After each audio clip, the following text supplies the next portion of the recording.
अस्सलाम वालेकुम। Welcome to unit 1.4। इसमें हम एलिमेंट वाइज क्लासिफिकेशन करेंगे। What is material, what is labour and what are factory overheads. My name is Khurram Ali Mubashar and I will be your instructor for today's topic. तो let's start. तो अगर हमें देखना पड़े कि हमें मटेरियल को डिफाइन करना है, तो मटेरियल हर वो चीज़ है जो डायरेक्टली इन्वॉल्व है यूनिट की प्रोडक्शन के अंदर। एग्जाम्पल ले लें। अगर हम लोग टेबल्स प्रोड्यूस कर रहे हैं, तो टेबल्स के अंदर जो डायरेक्ट मटेरियल होगा वो क्या होगा? आपका वुड होगा। अगर आप बॉटल्स प्रोड्यूस कर रहे हैं, तो आपका डायरेक्ट मटेरियल क्या होगा? या तो ग्लास होगा या वो प्लास्टिक होगा। हर वो चीज जो डायरेक्टली उस यूनिट को बनाने के अंदर काम आ रही है is a direct material. Okay, moving forward. Labour भी क्या होती है? हर वो प्रोडक्शन में जो बंदा है जो कि डायरेक्टली प्रोडक्ट के ऊपर काम कर रहा है, जैसे कि एक आदमी है जो वुड बनाने में कारपेंटर इस्तेमाल हो रहा है, ठीक है, जो उसको पॉलिश करने के लिए पॉलिश वाला बंदा इस्तेमाल हो रहा है, वो सारे के सारे क्या है? आपकी direct labour cost, direct labour है। और इनसे रिलेटेड जो कॉस्ट है वो डायरेक्ट लेबर है। इनसे रिलेटेड कॉस्ट कौन सी है? वेजेस है। अगर हमने इनके ऊपर कोई इंश्योरेंस दी हुई है वो भी इसके अंदर इंक्लूड होगी। कोई बेनिफिट्स हैं वो भी इनकी कॉस्ट के अंदर ऐड होंगे। तो हर वो एक्सपेंस जो उस लेबर के ऊपर हो रहा है जो डायरेक्टली यूनिट बनाने में काम कर रही है, उसको हम डायरेक्ट लेबर कॉस्ट कहते हैं। हर वो एलिमेंट, हर वो जो जिसे कहते हैं रॉ मटेरियल जो डायरेक्टली यूनिट को प्रोड्यूस करने में इस्तेमाल हो रहा है, उसे हम क्या कहेंगे? Direct material. ओवरहेड्स भी दो तरह के होते हैं। ओवरहेड्स में डायरेक्ट ओवरहेड्स भी आते हैं और इनडायरेक्ट ओवरहेड्स भी आते हैं। अच्छा, सबसे पहले बात कर लेते हैं डायरेक्ट ओवरहेड्स क्या है। ऑब्वियसली प्रोडक्शन हो रही है, कोई ना कोई मशीन इन्वॉल्व है, मशीन रनिंग कॉस्ट, ठीक है, उसकी मेंटेनेंस कॉस्ट, ठीक है, उसको ऑपरेट करने की जो भी कॉस्ट है वो हमारे डायरेक्ट ओवरहेड्स है। इनडायरेक्ट ओवरहेड्स क्या है? जो कि डायरेक्टली प्रोडक्ट के साथ एसोसिएटेड नहीं है। जैसा कि अगर आप दो तरह के इनडायरेक्ट ओवरहेड्स होते हैं, मटेरियल भी हो सकता है और लेबर भी हो सकती है। पहले एग्जांपल ले लेते हैं मटेरियल की। इनडायरेक्ट मटेरियल या इनडायरेक्ट, ये जो फैक्ट्री ओवरहेड्स है इसमें इनडायरेक्ट मटेरियल जो है वो क्या है? जैसे कि अगर आपने ग्लू रखी हुई है, ऑयल है, टेप हो गई, क्लीनिंग सप्लाईज होगी, और कई जगहों पे नेल्स भी या स्क्रूज भी यूज होते हैं। ऑयल, ग्लू, ये सारी चीजें जो है ना वो सिर्फ एक, या ये अगर फर्ज कर ले अगर आप टेबल मैन्युफैक्चरर है, तो जाहिर बात है कि नेल्स भी चाहिए होंगे, उसके अंदर ग्लू भी चाहिए होगी, उसके लिए पॉलिश भी चाहिए होगी, पेंट भी चाहिए होगा। तो नेल्स के ऊपर ये नहीं लिखा होगा ये वाला नेल ही टेबल में लगेगा, वो कहीं पे और भी यूज हो सकता है, वो फैक्ट्री की रिपेयर एंड मेंटेनेंस के लिए भी यूज हो सकता है, मे बी गेट पे भी यूज हो रहा हो, किसी गाड़ी में भी यूज हो रहा हो, कहीं पे भी हो रही हो।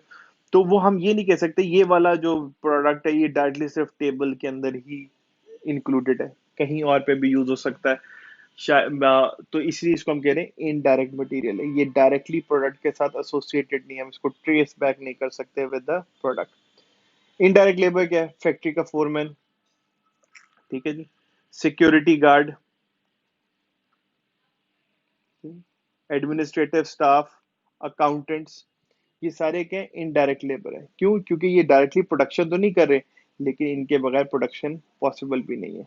तो ये लोग क्या है कि ये डायरेक्टली प्रोडक्ट के साथ एसोसिएटेड तो नहीं, लेकिन ये प्रोडक्ट की प्रोडक्शन के अंदर या प्रोडक्शन प्रोसेस के अंदर इनका सपोर्ट का प्रोसेस बहुत इंपॉर्टेंट है। अगर हम एग्जांपल ले लें, अगर आपसे कहा जाए कि पेप्सी की बोतल को देखें, तो पेप्सी की बोतल को देख के जो चीजें आपको सबके सामने नजर आ रही हैं, जैसे कि प्लास्टिक की बोतल नजर आ रही है, कैप नजर आ रहा है, अंदर जो उसके ड्रिंक भरी हुई है वो नजर आ रही है, ये सारी की सारी क्या है? Direct material. जिस आदमी ने इसको टाइट करके इसके क्लोज करके, जिसे कहते हैं ना, उस फॉर्म में लेके आया है कि ये अब रनिंग प्रोडक्ट बन गई है, जो मशीन इसके अंदर लगी हुई है वो क्या है? इसके अंदर सारी की सारी डायरेक्ट कॉस्ट है। इस बॉटल के इसको सेल करने के लिए इसके पीछे जारी बात है आपने एडवर्टाइजमेंट भी की होगी, आपने कोई क्वालिटी का स्टाफ भी रखा होगा, आपने कोई सेल्स का स्टाफ भी रखा होगा, वो सारी कॉस्ट क्या है? वो ओवरहेड्स कॉस्ट है। I hope so this topic is clear and we will see you in next unit. Thank you very much. To sum this whole unit up, अगर हम एक एग्जांपल लें कोका कोला की, तो अगर आप कोका कोला की बोतल बॉटल देखते हैं, तो उसमें जो ग्लास है वो डायरेक्ट मटेरियल है, जो उसमें लिक्विड डाला हुआ है, जो बेवरेज डली हुई है वो हमारा क्या है? डायरेक्ट मटेरियल है। जो ऊपर कैप लगी हुई है डायरेक्ट मटेरियल है। जो चीज़ें जिन लोगों को यूज़ किया गया इस कैप को इंस्टॉल करने में, या जो असेंबली लाइन के ऊपर खड़े हुए थे जिन्होंने कार्टन्स में डाला है, वो भी क्या है? आपकी डायरेक्ट लेबर है। जो कन्वेयर बेल्ट्स यूज हो रही थी, जो बेवरेज का फिलिंग वाला प्लांट था, जो उसकी ऑपरेटिंग कॉस्ट थी, जो उससे रिलेटेड कॉस्ट थी, वो भी सारी क्या है, डायरेक्ट ओवरहेड्स है। कोक, जाहिर बात है, इसको बनाने के लिए पीछे आपके पास एडवर्टाइजमेंट वाली एक्टिविटी भी चल रही होगी, मार्केटिंग भी लोग कर रहे होंगे, कुछ एडमिनिस्ट्रेटर भी बैठे होंगे, कुछ सेल्स का स्टाफ भी बैठा होगा, कोई डिस्ट्रीब्यूशन का स्टाफ भी बैठा होगा, फिर इसी तरह कोई इसका एक इंचार्ज भी बैठा होगा, कोई क्वालिटी सर्वेयर भी बैठा होगा। ये सारे लोग क्या है, ये हमारी इनडायरेक्ट कॉस्ट है। इनसे रिलेटेड जो कॉस्ट है वो इनडायरेक्ट कॉस्ट है। तो जो चीजें अगर इसको कई दफा लोग सिंपल करने के लिए क्या कहते हैं, जो चीजें आपको सामने नजर आ रही हैं दैट आर डायरेक्ट कॉस्ट, और जो उनके बैक एंड पे इन्वॉल्व एक्टिविटीज, उनको हम इनडायरेक्ट कॉस्ट भी कह सकते हैं। अस्सलाम वालेकुम, good day, welcome to unit 1.5 of week 1 management accounting. In this unit, we'll be discussing nature-wise classification of cost in specific direct and indirect cost. So let's move on to this unit. Let's define direct cost first. A direct cost is the one that can be clearly identified with whatever we are trying to cost. अगर एक example से start करें कि अगर आपसे पूछा जाए इस टेबल के अंदर डायरेक्ट कॉस्ट क्या है, तो इस टेबल के अंदर डायरेक्ट कॉस्ट होगा जो वुड यूज हुआ है, स्क्रूज यूज हुए हैं, वह इसका जो ड्रॉर के हैंडल्स हैं, जो लॉक उसमें लगा हुआ है, ये सारी की सारी क्या है, इसकी डायरेक्ट कॉस्ट है। इसका मतलब डायरेक्ट कॉस्ट वो है जो डायरेक्टली यूनिट के साथ अटैचेबल होती है। जैसे कि अगर आपको पेन प्रोड्यूस करना है या पेन की डायरेक्ट कॉस्ट फाइंड आउट करनी है, तो पेन का शेल, पेन की नेब, पेन में जो इंक है, पेन के ऊपर जो कैप है, जो ओवरऑल पेन का बॉक्स है, वो सारी की सारी क्या है, उससे रिलेटेड डायरेक्ट कॉस्ट है। जैसा कि एक कंपनी है डू पॉन्ट, प्लास्टिक्स प्रोड्यूस करती है, जो उसका प्लास्टिक है वो यूज करता है ह्यूलेट पैकर्ड एचपी लैपटॉप्स के अंदर। तो एचपी का जो रॉ मटेरियल जो प्लास्टिक यूज कर रहे हैं उस कंपनी का, वो एचपी के लिए क्या है, उसकी डायरेक्ट कॉस्ट है। इसी तरह कुछ लोग आपने रखे हुए हैं जो इस मटेरियल को कन्वर्ट करते हैं फिनिश गुड या प्रोडक्ट के अंदर। जैसे कि अगर आपके वो टेबल बना रहे हैं, तो जो वुड है, स्क्रूज है, हैंडल्स हैं, लॉक्स हैं, वो सब टेबल में कन्वर्ट होना है, उसके लिए कोई ना कोई लोग रखे होंगे आपने जो डायरेक्टली उसके ऊपर काम कर रहे हैं, जो लकड़ी को काटेंगे, पॉलिश करेंगे, लॉक लगाएंगे, हैंडल्स लगाएंगे, फिक्स करेंगे, स्क्रूज कसेंगे। वो सारी की सारी क्या है, डायरेक्ट लेबर कॉस्ट है। This is also part of your direct cost. इसी तरह जो लोग टोयोटा असेंबली लाइन के ऊपर खड़े हुए हैं, ऐसे एम्प्लॉयज, जो लेबर है, जो डोर फिक्स कर रहे हैं, कोई स्क्रीन फिक्स कर रहा है, कोई उसके इलेक्ट्रॉनिक्स को देख रहा है, वो सारे क्या है, उसके डायरेक्ट, उसकी जो है डायरेक्ट लेबर कॉस्ट है। इसी तरह अगर हम देखें कि जो रॉयल्टी पेमेंट है, अगर हम टेबल बनाने में किसी को पे कर रहे हैं, तो that too is considered as your direct cost. Indirect cost क्या है कि जो हम लोग डायरेक्टली प्रोडक्ट के साथ अटैच नहीं कर सकते, बट इनके बगैर काम हो भी नहीं सकता। अगर मुझे इनडायरेक्ट को अगर देखना हो, इनडायरेक्ट कॉस्ट भी, मटेरियल भी इनडायरेक्ट कॉस्ट में आता है, लेबर भी इनडायरेक्ट कॉस्ट में आती है, देयर आर अदर एक्सपेंसेस जो कि इनडायरेक्ट कॉस्ट के अंदर ही इंक्लूड हो रहे होते हैं। इसी तरह अगर मैं डायरेक्ट कॉस्ट को करूँ, तो डायरेक्ट कॉस्ट के अंदर मटेरियल भी होता है, डायरेक्ट मटेरियल भी होता है, डायरेक्ट लेबर भी होता है, डायरेक्ट ओवरहेड्स भी होते हैं। जैसा कि वो मशीन्स और उनसे रिलेटेड कॉस्ट जो डायरेक्टली प्रोडक्शन में इन्वॉल्व है, वो डायरेक्ट कॉस्ट का पार्ट होगी। जो लोग उस प्रोडक्शन के ऊपर काम कर रहे हैं, वो आपकी क्या होगी, डायरेक्ट लेबर होगी। जो मटेरियल उसके अंदर यूज हो रहा है टू प्रोड्यूस दैट प्रोडक्ट, वो क्या हो जाएगा, डायरेक्ट मटेरियल कॉस्ट हो जाएगी। अभी हमने टेबल की एग्जांपल दी, लकड़ी जो है वो डायरेक्ट मटेरियल है, जो कारपेंटर उस पर काम कर रहा है वो डायरेक्ट लेबर है, जो वुड, चेन, सॉ और उससे रिलेटेड जो एक्सपेंसेस उसके अंदर यूज हो रहे हैं, वो क्या है, उसके प्रोडक्ट ओवरहेड है। उस मशीन या सॉ की जो है डेप्रिसिएशन है, उसकी ऑपरेटिंग कॉस्ट है, वो सारी की सारी उसके अंदर इंक्लूडेड होगी। इनडायरेक्ट में भी इसी तरह मटेरियल भी है, लेबर भी है, और इनडायरेक्ट ओवरहेड्स भी है। अगर इनडायरेक्ट मटेरियल देखा जाए, तो ग्रीस हो गया, ऑयल हो गए, लुब्रिकेंट्स हो गए, छोटे स्मॉल टूल्स हो गए, पेचकस वगैरह हो गए, ठीक है, नेल्स हो गए, कंज्यूमेबल्स हो गए, स्टोर आइटम्स हो गए, ठीक है, factory printing and stationery cost, ये सारी क्या है, मटेरियल है। डायरेक्ट नहीं, इनडायरेक्ट मटेरियल है ये यूज तो हुआ है लेकिन डायरेक्टली हमें पता नहीं है। जैसा कि ग्लू हो गया, स्क्रूज हो गए। इनडायरेक्ट लेबर में क्या है, फैक्ट्री का manager, foreman, supervisor, store keeper, security staff, time keeper, ठीक है, फैक्ट्री के डायरेक्टर्स हो गए, टेक्निकल डायरेक्टर्स हो गए, ठीक है। तो ये सारे के सारे क्या है, इनडायरेक्ट लेबर है। अच्छा, इनडायरेक्ट लेबर क्यों कह रहे हैं, क्योंकि ये डायरेक्टली प्रोडक्शन में इन्वॉल्व नहीं है। जो टेबल बन रहा है उसमें स्टोर कीपर डायरेक्टली नहीं लगा हुआ है, ठीक है, सिक्योरिटी स्टाफ वाला उसके ऊपर डायरेक्टली काम नहीं कर रहा है। डायरेक्टली काम करने का मतलब है जो टेबल को मैन्युफैक्चर करने में खुद लगा हुआ है उसके ऊपर। इसी तरह इनडायरेक्ट एक्सपेंसेस में अगर आप देख लें तो इंश्योरेंस ऑफ फैक्ट्री बिल्डिंग हो गई, म्यूनिसिपैलिटी के टैक्सेस हो गए, डेप्रिसिएशन ऑफ फैक्ट्री बिल्डिंग हो गई, plant and machinery, power and fuel usage हो गया जो फैक्ट्री के अंदर हो रहा है, ठीक है, rent of factory building and land हो गए। ये सारी की सारी जो बेसिकली मेन कंट्रीब्यूटर नहीं है, लेकिन इनके बगैर काम हो भी नहीं सकता। These are supporting activities which help in manufacturing या इन प्रोडक्शन। और ये वाली क्या है, ये इनको की कंट्रीब्यूटर्स क्यों कह रहे हैं, क्योंकि ये डायरेक्टली प्रोडक्शन के अंदर इन्वॉल्व है। जब भी यूनिट बनेगा, these forces will come into action, these cost will be incurred.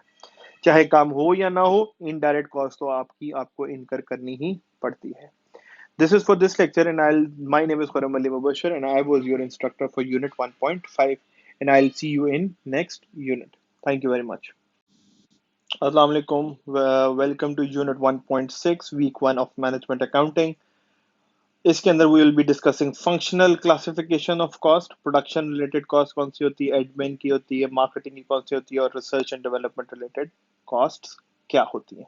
तो let's start with production cost. Material के आने से लेके फिनिश गुड तक बनने तक जितनी भी कॉस्ट आ रही है वो उस चीज को प्रोड्यूस करने की कॉस्ट है।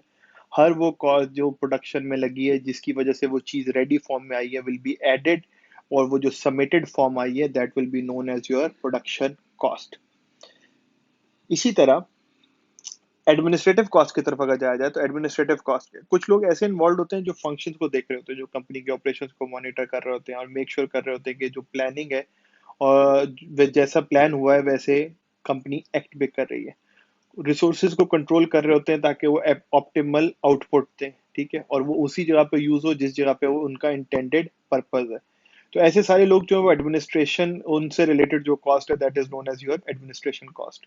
जैसा कि anything else other than production, sales, distribution or research or development functions will be categorized as an admin cost. जैसे कि office salaries है, secretaries की, accountants की, admin staff की, कई कंपनीज में जो IT डिपार्टमेंट है वो भी उसके अंदर इंक्लूड होता है क्योंकि वो डायरेक्टली प्रोडक्शन के अंदर इन्वॉल्व नहीं है। रेंट हो गया, इंश्योरेंस के पैसे हो गए, टेलीफोन के बिल्स हो गए, हीट और लाइट की कॉस्ट हो गई, ये सारी की सारी कैटेगराइज होती है as an administrative cost. Next is marketing cost.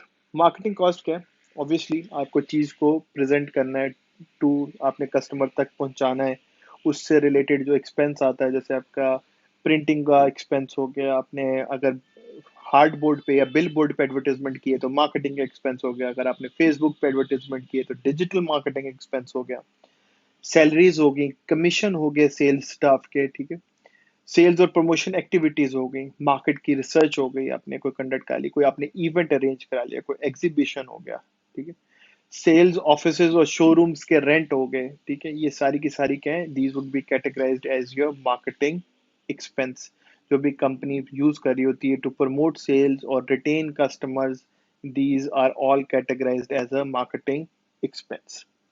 Research cost जो है, research and development, companies continuously strive करती हैं कि उनकी प्रोडक्ट जो है वो अप टू डेट होती रहे, रेलेवेंट रहे, उसके लिए कंपनीज रेगुलरली रिसर्च एक्टिविटीज कर रही होती हैं। रिसर्च में ये हो सकता है कि कंज्यूमर से फीडबैक ले रहे होते हैं, कोई नई मटेरियल के ऊपर रिसर्च कर रहा है, कोई बेहतर तरीके से बनाने के ऊपर रिसर्च कर रहा है। These all categorised are research cost. तो research cost are the cost of searching for a new और इम्प्रूव्ड प्रोडक्ट, जबकि डेवलपमेंट कॉस्ट वही होती है जो हम इनकर करते हैं जो इम्प्लीमेंटेशन के लिए, जो उसको रेडी प्रोडक्ट में लाने, जो आपने रिसर्च किया उसको अभी रेडी फॉर्म में लाने के लिए, इम्प्लीमेंट या यूजेबल फॉर्म में लाने के लिए एक्सपेंसेस जो आ रहे हैं, those are known as your development cost. तो अगर कैटेगराइज करें, development cost are the cost incurred between the decision to produce a new or improved product and commencement of full manufacturing of the product. कुछ examples हैं, अगर हम example से solve करें तो ज़्यादा अच्छा है, हम एक एक एग्जाम्पल डिस्कस करते हैं, rest is for you to do it on your own. तो अगर प्रोडक्शन मशीनरी में कोई चीज़ इस्तेमाल हो रही है, जैसे कि लुब्रिकेशन इस्तेमाल हो रही है प्रोडक्शन मशीनरी में, जो ऑयल यूज होता है मशीन का, तो वो कहाँ पे कैटेगराइज होगी, that would be categorize as your production cost. इसी तरह अगर आपने मोटर व्हीकल्स यूज कर रहे हैं, लॉरीज या ट्रक्स या वैन्स यूज कर रहे हैं to deliver finish goods to consumer, वो सारी की सारी क्या होगी, वो सेलिंग और डिस्ट्रीब्यूशन कॉस्ट हो गई है। इसी तरह अगर एडमिनिस्ट्रेटिव कॉस्ट की एग्जांपल ले लें तो salary of a secretary to the finance director, तो ये कौन सी कॉस्ट के अंदर आएगा, ये एडमिनिस्ट्रेटिव कॉस्ट के अंदर आएगा। रिसर्च एंड डेवलपमेंट का काम जो है वो लेबोरेटरी में होता है, तो सैलरी ऑफ द साइंटिस्ट किसके अंदर आ रही होगी आपके पास, रिसर्च एंड डेवलपमेंट कॉस्ट के अंदर। बाकी काफी सारी एग्जांपल्स हैं, if you go through them you will further gain the understanding of these heads and their definitions would be far more clearer to you after this exercise. तो ये functional classification थी, and thank you very much for your time and I will be seeing you in next unit.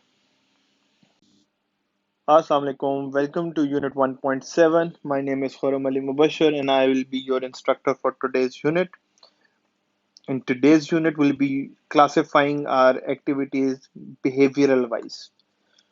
We'll be doing variable and fixed costs and we'll be categorizing them, defining them and identifying them कि what can be a fixed cost and what is a variable cost. बड़ी simple सी example से अगर मैं लेके चलूं, अगर आप telephone का बिल अपने घर का देखते हैं तो टेलीफोन के बिल के अंदर दो चीजें आ रही होती हैं। आप टेलीफोन का बिल भी देख सकते हैं, और अगर आप, क्योंकि अब PTCL is not out of existence हो चुका हुआ है, तो better you see an electricity bill. Electricity bill में दो चीजें आ रही होंगी, एक तो लाइन रेंट आ रहा होगा, मीटर रेंट आ रहा होगा, ये फिक्स्ड अमाउंट है, चाहे 250 हो या 500 हो, ये तो आपको पे करनी है, चाहे आप एक भी यूनिट इस्तेमाल ना करें, घर आपका किराए पे था या आप कोई भी बिजली इस्तेमाल नहीं करते, पूरा महीना आपने कुछ भी नहीं किया, लाइन रेंट आपको लाजमी आएगा। उसके ऊपर क्या चीज है, जितने यूनिट यूज करते जाएंगे बिल और आपका इंक्रीज होता जाएगा। तो बिल आपका इंक्रीज किस चीज से हो रहा है, एक्टिविटी से। एक्टिविटी क्या है, आप जितनी बिजली यूज करेंगे, तो जैसे जैसे एक्टिविटी इंक्रीज होती जा रही है बिल इंक्रीज होता जा रहा है। तो ये जो पर यूनिट कॉस्ट है, this is your variable cost. Fix cost क्या, लाइन रेंट जो चेंज नहीं हो रहा, एक्टिविटी है या नहीं है, this is your fixed portion. इसी तरह अगर आप मोबाइल का पोस्ट पेड यूज कर रहे हैं तो एक लाइन रेंट फिक्स्ड है, पर जितनी कॉल्स यूज करेंगे, जितना इंटरनेट यूज करेंगे, that would be categorized as your variable cost. Line rent जो है वो होगा आपका फिक्स्ड कॉस्ट। तो फिक्स कॉस्ट एक्टिविटी के साथ चेंज नहीं होता है, वेरिएबल कॉस्ट एक्टिविटी के साथ चेंज होता है। Variable cost per unit same रहता है, टोटल में वो चेंज होता है। मैं इसकी एग्जांपल दे देता हूँ, अगर आपको 3 रुपए पर कॉल पड़ता है तो एक कॉल का हमेशा 3 रुपए रहेगा। अगर आपने 50 कॉलें की हैं तो 150 हो जाएगा, 100 कॉलें की हैं तो वो 300 रुपीज हो जाएगा। तो पर यूनिट बेसिस पे ये फिक्स्ड है, टोटल के साथ ये वेरी कर रहा होता है। इसी तरह अगर मैं रेंट की एग्जांपल लूं, आपके घर का रेंट है 40,000, एग्जांपल ले लेते हैं, या फैक्ट्री का बिल है 40,000 रेंट का, तो ये चेंज नहीं होगा, चाहे आपने 1 यूनिट बनाया है, चाहे आपने 1 लाख यूनिट बनाए हैं, वो एक सर्टेन लिमिट तक, एक सर्टेन threshold तक this would be fixed irrespective of the activity inside your business place. Thank you very much and I'll see you in next unit. Assalamu alaikum. Welcome to unit 1.8 week 1 management accounting. In this unit we'll be classifying cost for decision making, what are relevant cost, opportunity cost and sunk cost. So let's start with the relevant cost. एक छोटी सी example से start करते हैं और इसको clear understand करना हमारे लिए थोड़ा सा इजी हो जाएगा। लेट्स सपोज आपके पास चॉइस है, आप मूवी सिनेमा में देख के आए या आप मार्केट से डीवीडी खरीद के ले आए। तो अगर आप मूवी सिनेमा में देखने जाते हैं तो डीवीडी की जो कॉस्ट है वो अवॉइड की जा सकती है, बचा जा सकता है। अगर आप डीवीडी ले आते हैं तो आप सिनेमा की जो टिकट की कॉस्ट है उसको अवॉइड कर सकते हैं। वाइस वर्सा सिनेरियो है। जबकि अगर आप घर में देख रहे हैं या आपके अपार्टमेंट की जो कॉस्ट है वो अनअवॉइडेबल कॉस्ट है, उससे बचा नहीं जा सकता, उसे आप सेव नहीं कर सकते, वो आपको रेंट देना पड़ेगा जब तक आप उस जगह पे रह रहे हैं। तो जितनी भी अवॉइडेबल कॉस्ट होती हैं that are considered as your relevant cost, okay, वो सेव नहीं हो सकती, ठीक है।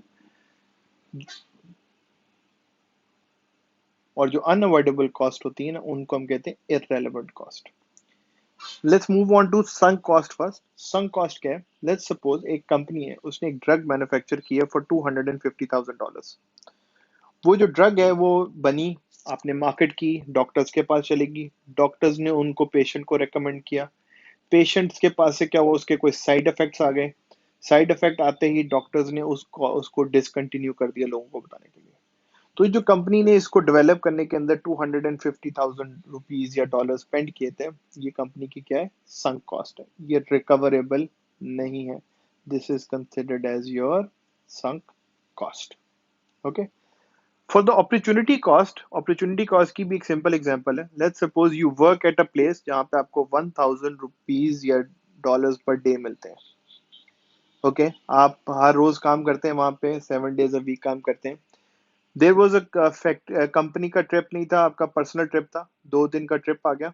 उस ट्रिप के लिए आपने पे किए हैं 5000, जिसमें आपका बोर्डिंग, लॉजिंग, ईटिंग सब कुछ है, वापसी तक का सारा कुछ उसके अंदर इंक्लूडेड है। 5000 का वो आपको ट्रिप पड़ा है। अगर आपसे पूछा जाए इस ट्रिप की आपको टोटल कॉस्ट क्या पड़ी है, तो इसके हिसाब से पड़ेगी 7000। क्यों? 5000 तो आपने ट्रिप के लिए पे किए, बट इसके साथ आपने एक अपॉर्चुनिटी लूज की इन 2 दिनों में। वो क्या है? वो जो 1000 पर डे आप अर्न कर रहे थे। तो ये टोटल जो आपका ऐड होके बना है, this is your opportunity cost. ठीक है, ऐड कर देंगे इसके अंदर योर ट्रिप की कॉस्ट, तो 7000 जो है वो आपको स्पेंड किए हैं इन दिस होल, या आपको पूछा जाएगा कि cost of this trip is 7000।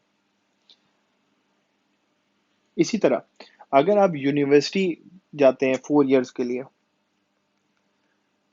तो और उसकी कॉस्ट है लेट्स सपोज 250,000 रुपीज है। तो इस 4 year जब आपसे पूछा जाएगा आपको यूनिवर्सिटी की टोटल कॉस्ट क्या पड़ी, तो आप 250,000 के साथ जो 4 years आप अर्निंग कर सकते थे, अगर कोई कर सकते थे, तो वो भी इसके अंदर ऐड होगी।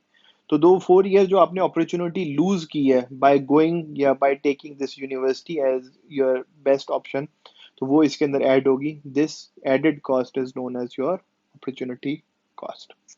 Thank you very much, and we'll see you in next unit.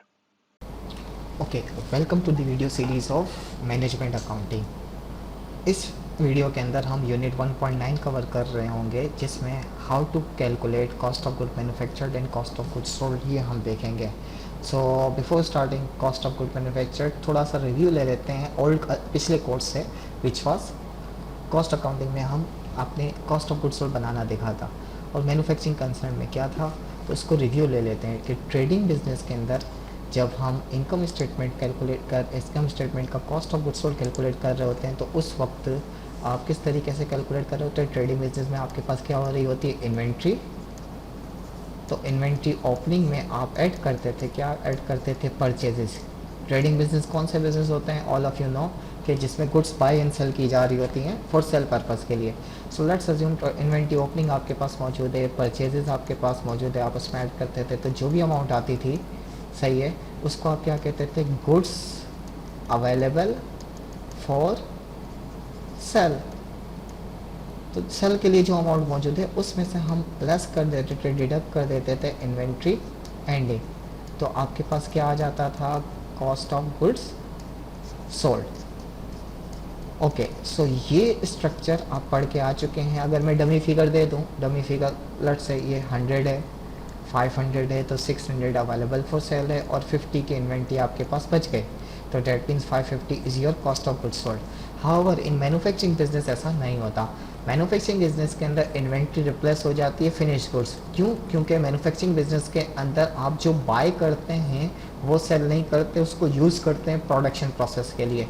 तो आप फिनिश गुड्स ओपनिंग में हम प्लस कर देते हैं, क्या प्लस कर देते हैं, कॉस्ट ऑफ गुड्स मैन्युफैक्चर्ड।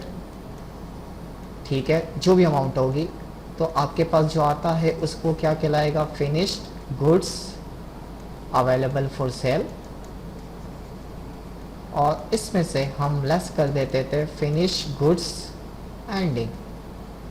तो आपके पास आ गई figure cost of goods sold की। डेट मीन्स इनकम स्टेटमेंट के अंदर जब हम cost of goods sold manufacturing business का बनाते हैं, तो हमें finish goods cost of good manufactured को फॉलो करना होता है, जबकि ट्रेडिंग बिजनेस के अंदर हम किसको, इन्वेंट्री, परचेजेस और एंडिंग कैलकुलेट कर रहे होते हैं। तो डेट मीन्स हमें मैन्युफैक्चरिंग बिजनेस के अंदर क्या बनाना है, ये कॉस्ट ऑफ गुड मैन्युफैक्चर्ड की एक्स्ट्रा कैलकुलेशन करनी है। तो let's see the format of this. तो कॉस्ट ऑफ गुड मैन्युफैक्चर्ड किस तरीके से बनना होता है। Basically cost of good manufactured के लिए हमें सबसे पहले क्या देखना होता है, डायरेक्ट मटेरियल यूज्ड। तो डायरेक्ट मटेरियल जो भी यूज़ किया है, लेट्स सही है। जो अमाउंट मैं एक्स एक्स लिख रहा हूँ 100 ले लिया। इसमें हम ऐड करते थे, क्या ऐड करते हैं, डायरेक्ट लेबर।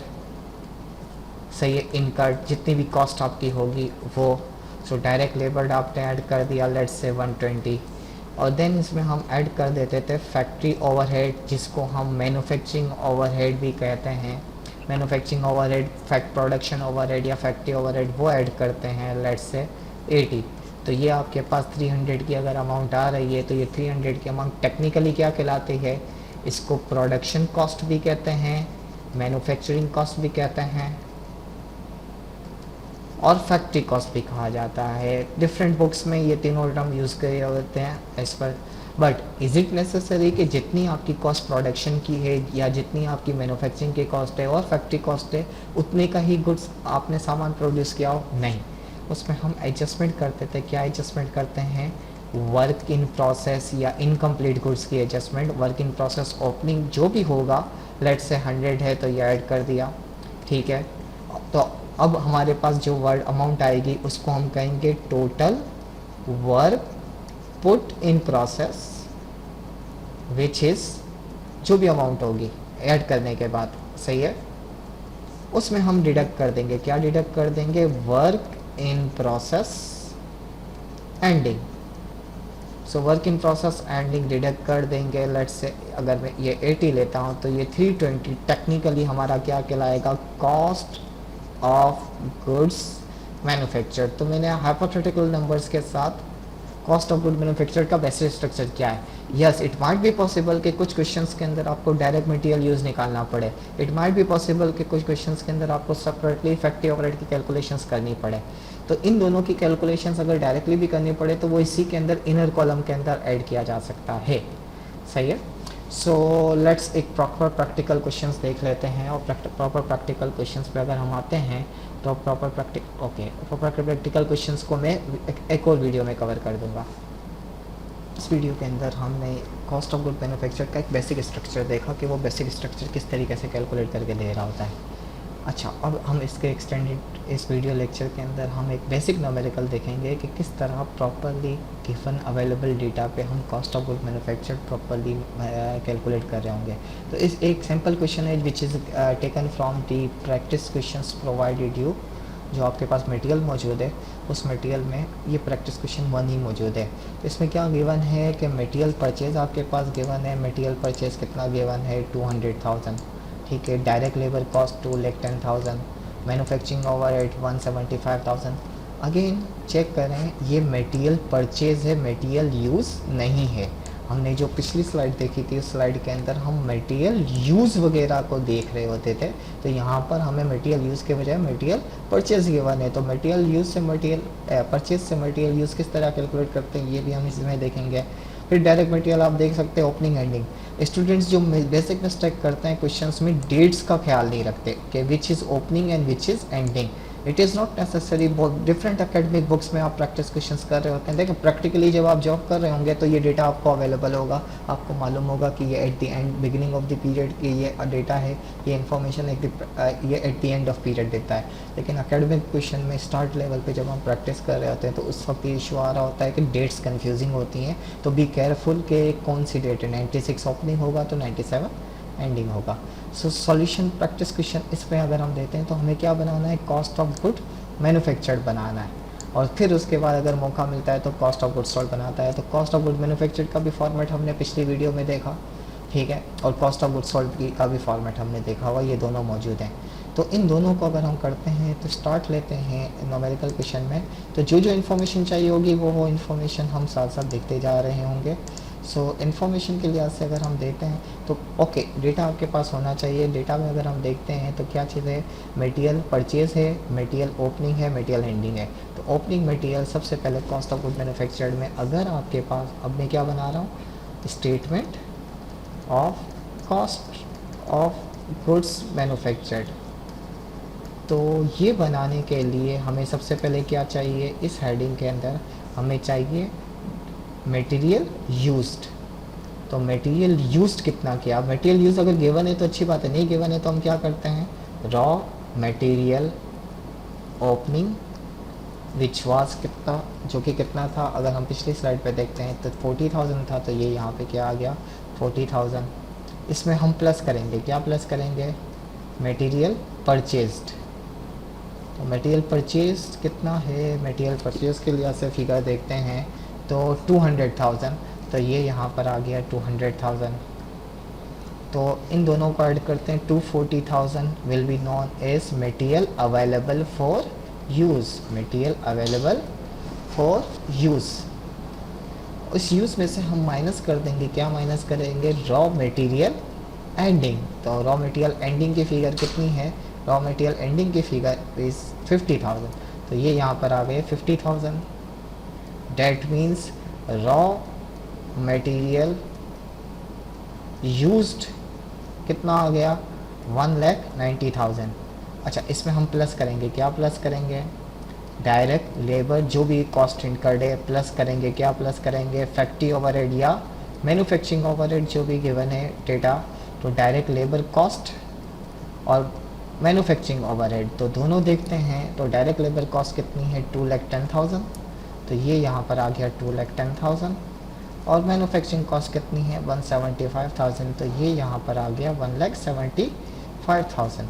इन तीनों को ऐड करते हैं, I think I need calculator, लेकिन अभी हम इसके बगैर भी गुजारा कर सकते हैं। 190 to 10 सही है। सो 400,000, 500,000, that means 575,000 is what factory cost, manufacturing cost या प्रोडक्शन कॉस्ट। मैं यहाँ पर सिर्फ दो अभी नाम लिख रहा हूँ, लेकिन हमने पिछले फॉर्मेट में सारे लिखे हुए हैं। अच्छा, is it cost of good manufactured, no. इस पर हम एडजस्टमेंट करेंगे, क्या एडजस्टमेंट करेंगे, वर्क इन प्रोसेस ओपनिंग की जो भी फिगर होगी वो ऐड करेंगे, और वर्क इन प्रोसेस एंडिंग की जो फिगर होगी वो डिडक्ट करेंगे। तो वर्क इन प्रोसेस ओपनिंग की अगर हम फिगर देखते हैं तो 75,000 और एंडिंग 80,000, तो ये आ गया 75,000 ऐड कर दिया और 80,000 लेस कर दिया, तो it will give you some 5,70,000। तो that mean 5,70,000 is what your cost of goods manufactured. ठीक है, so cost of good manufactured इस तरीके से बन रहा होगा। ओके, तो ये हमने यहाँ पे कॉस्ट ऑफ गुड मैन्युफैक्चर्ड की कैलकुलेशन कर ली। अब हमें कॉस्ट ऑफ गुड मैन्युफैक्चर्ड के साथ साथ कॉस्ट ऑफ गुड सोल्ड भी कैलकुलेट करना है। तो कॉस्ट ऑफ गुड सोल्ड का फॉर्मेट ये रहा आपके सामने। फिनिश गुड्स ओपनिंग में cost of good manufactured plus करते हैं और फिनिश गुड्स एंडिंग क्या करते हैं, माइनस करते हैं। तो हम यहाँ पर आ जाते हैं। इसी समय अगली स्लाइड यूज़ करने के बजाय यहीं पर सामने ले लेता हूँ, सो दैट क्योंकि because data is easily available, सामने मौजूद रहेगा, पीछे नहीं जाना पड़ेगा। सो कॉस्ट ऑफ गुड्स सोल्ड के लिए हम क्या कर रहे होंगे, सबसे पहले finished goods ending, so opening, finish goods opening. सो फिनिश गुड्स ओपनिंग कितनी मौजूद है, finish goods opening which is 30,000। ठीक है, इसमें हम प्लस कर देंगे, या प्लस कर देंगे कॉस्ट ऑफ गुड्स मैन्युफैक्चर्ड जो कि हमने अभी निकाला है 5,70,000 प्लस कर दिया। तो डैट मीन्स ये आपके पास क्या आ गया, गुड्स अवेलेबल फॉर सेल आ गया विच इज़ 600,000। इसमें हम माइनस कर देंगे, क्या माइनस कर देंगे, finished goods ending which is I think कितनी है, लेट्स 25,000। तो ये यहाँ पर आ गया 25,000। So hence 5,75,000 is what your cost of goods sold। मेरी नॉर्मली एब्रीवेशन लिखने की आदत है ज़्यादातर, सही है। सो that's all for this video. Okay, इस लास्ट यूनिट के अंदर हम मैन्युफैक्चरिंग बिजनेस का इनकम स्टेटमेंट बनाना सीखेंगे कि मैन्युफैक्चरिंग बिजनेस के अंदर इनकम स्टेटमेंट किस तरीके से बनाया जा रहा होता है। सो उसके लिए हम लेट्स स्टार्ट के ये प्रैक्टिस क्वेश्चंस की जो एक्टिविटी शीट्स दी गई हैं उसमें ये क्वेश्चन आपके पास मौजूद है, हम उसी को सॉल्व कर रहे हैं। इसमें आप देख सकते हैं we have raw material, goods in process और work in process, finish goods, sales, purchase discount. हमने पिछले यूनिट के अंदर हमने cost of good manufacture prepare करना सीखा था। इस वीडियो के अंदर हम ये देख रहे होंगे कि कॉस्ट ऑफ गुड मैन्युफैक्चर्ड के साथ अगर इनकम स्टेटमेंट भी अगर आप पे करना चाहें तो कैसे बनाएंगे। So let's start. पहले रिक्वायर्ड क्या है, required one is cost of good manufactured. So cost of good manufactured के लिए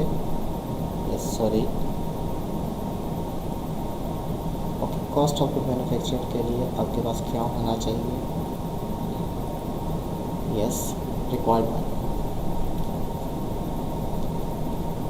कॉस्ट ऑफ गुड्स मैन्युफैक्चर्ड। अब कॉस्ट ऑफ गुड मैन्युफैक्चर्ड का बेसिक स्ट्रक्चर आपको मालूम है कि उसके लिए हमें सबसे पहले रॉ मटेरियल यूज्ड मालूम होना चाहिए। तो रॉ मटेरियल यूज्ड इस क्वेश्चन में अगर आप देखते हैं तो आपके पास डायरेक्टली गिवन नहीं है। तो रॉ मटेरियल यूज़ के लिए हम किस तरीके से कैलकुलेट करेंगे, हमारे पास ओपनिंग गिवन है, एंडिंग गिवन है, परचेज मौजूद है और परचेज के साथ साथ परचेज रिटर्न भी मौजूद है। तो जो बेसिक स्ट्रक्चर था रॉ मटेरियल ओपनिंग, इसमें हम प्लस कर देंगे रॉ मटेरियल परचेजेस। सही। सो रॉ मटेरियल ओपनिंग आपके पास कितना है 16,000, तो ये मैंने 16,000 यहाँ पे लिख दिया। रॉ मटेरियल परचेजेस आपके पास कितना है 1,10,000, तो ये 1,10,000 में यहाँ पर इसलिए लिख रहा हूँ क्योंकि यहाँ पर परचेज डिस्काउंट मौजूद है। अगर परचेज डिस्काउंट, परचेज रिटर्न या ट्रांसपोर्टेशन इन होगा तो हम इनर कॉलम में लिखेंगे, अगर नहीं होगा तो हम वो डायरेक्ट कर देंगे। परचेज डिस्काउंट इज ऑफ 2,000, ये 2,000 हमने यहाँ पे कर दिया। तो 108,000 ये आपका क्या है नेट रॉ मटेरियल परचेज। तो पहले से 16,000 का मौजूद था, आपने 1,08,000 का बाय किया है, तो इन दोनों को ऐड करते हैं 1,24,000। ये 1,24,000 क्या कहलाएगा, मटेरियल अवेलेबल फॉर यूज़। इसमें से हम माइनस कर देंगे, क्या माइनस कर देंगे, रॉ मटेरियल एंडिंग। सो रॉ मटेरियल एंडिंग की फिगर इस 18,000, ये 18,000 हम माइनस कर देते हैं तो 106,000 is what raw material use. लेकिन क्या रिक्वायर्ड में आपसे रॉ मटेरियल यूज़ पूछा है, नहीं। तो रॉ मटेरियल यूज़ के बजाय क्या पूछा है, कॉस्ट ऑफ गुड्स मैन्युफैक्चर्ड। तो कॉस्ट ऑफ गुड मैन्युफैक्चर्ड के लिए आपको स्ट्रक्चर पहले से ही मालूम है, रॉ मटेरियल यूज़ वाली बात में हम डायरेक्ट लेबर ऐड करते हैं। यहाँ पे पिछले प्रैक्टिस क्वेश्चन में सिंपल था तो हमने एज इट इज़ रखा, यहाँ पर हम क्या करेंगे, सेपरेट बना के दिखा रहे हैं। तो separate statement of cost of goods manufactured. So इस स्टेटमेंट में सबसे पहले मटेरियल यूज्ड जो कि अभी हमने कैलकुलेट किया विच इज़ 106,000, इसमें हम ऐड करेंगे, क्या ऐड करेंगे, direct labour which is how much, 90,000। ये 90,000 आ गया। इसमें हम ऐड करेंगे, क्या ऐड करेंगे, factory overhead which is 98,000। Then तो आपके पास फिगर आनी चाहिए, क्या आनी चाहिए, let's use calculator for this. हमारे पास मौजूद है, ओके पहले इस पे आ जाते हैं, इसको मिनिमाइज करना है। Okay so power point show पर, ओके, और हमें ये चाहिए। सो 106,000 में प्लस करते हैं, 90,000 में प्लस कर देंगे 98,000 तो 294। डेट मीन्स हमें यहाँ पर 2,94,000। क्या ये कॉस्ट ऑफ गुड मैन्युफैक्चर्ड है ना, ये प्रोडक्ट कॉस्ट, मैन्युफैक्चरिंग कॉस्ट या फैक्ट्री कॉस्ट कहलाती है, ठीक है। इसको कुछ लोग टोटल कॉस्ट भी कहते हैं बट ये एम्बिगस है, इसको अवॉइड करेंगे हम। ओके इसमें क्या हमने कितनी कॉस्ट इनकर्ड की फैक्ट्री के अंदर, क्या वही हमारी कॉस्ट ऑफ गुड मैन्युफैक्चर, नहीं, हमें उसमें इनकम्प्लीट गुड्स की एडजस्टमेंट करनी है। तो वर्किंग प्रोसेस ओपनिंग की फिगर आपके पास गुड्स इन प्रोसेस ओपनिंग है 24,000, तो ये 24,000 हमने यहाँ पर लिख दिया, ऐड कर देंगे, ठीक है। और इसमें लेस कर देंगे, क्या लेस कर देंगे, work in process ending which is 22,000, तो ये 22,000 हमने माइनस कर दिया। सो कैलकुलेटर की हेल्प ले लेते हैं, 2000 प्लस ही होगा, आई थिंक ज़रूरत नहीं पड़ेगी। सो कॉस्ट ऑफ गुड्स मैन्युफैक्चर्ड आपके पास आ गया है, कॉस्ट ऑफ गुड मैन्युफैक्चर्ड आपके पास आ गया